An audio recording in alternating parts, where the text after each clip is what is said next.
वट सावित्री व्रत की कथा हिंदू धर्म की सुहागिन महिलाओं के लिए विशेष महत्व रखती है।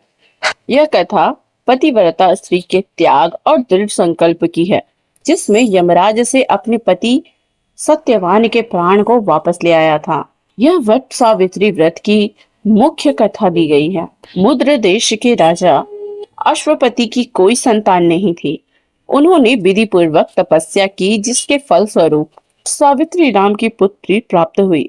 सावित्री जब विवाह योग्य हुई तो उसने धूम्रसेन की पुत्र सत्यवान को अपने पति के रूप में चुना। हालांकि नारद मुनि ने राजा अश्वपति को चेतावनी दी थी कि सत्यवान अल्पायु है और विवाह के ठीक 1 वर्ष बाद उनकी मृत्यु निश्चित है। इसके बावजूद सावित्री अपने निर्णय पर अड़ी रही और सत्यवान से विवाह कर लिया। समय बीत गया और वह दिन आ गया जब सत्यवान की आयु समाप्त होने वाली थी।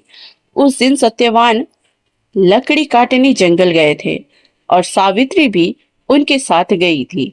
जंगल में पेड़ पर चढ़ने के समय सत्यवान के सिर में तेज दर्द हुआ और वे सावित्री की गोद में सिर रखकर लेट गए। तभी वहां साक्षात यमराज और सत्यवान के प्राण लेकर दक्षिण दिशा की ओर चल पड़े।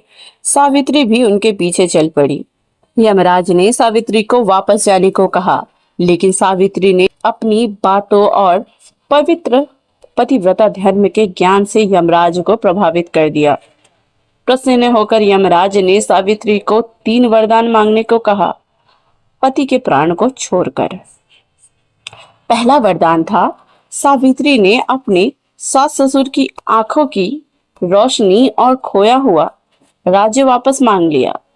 दूसरा वरदान ये था, सावित्री ने अपने पति के लिए 100 पुत्रों का वरदान मांगा। तीसरा वरदान था, अंत में सावित्री ने चतुराई से 100 पुत्रों की माता बनने का वरदान मांग लिया।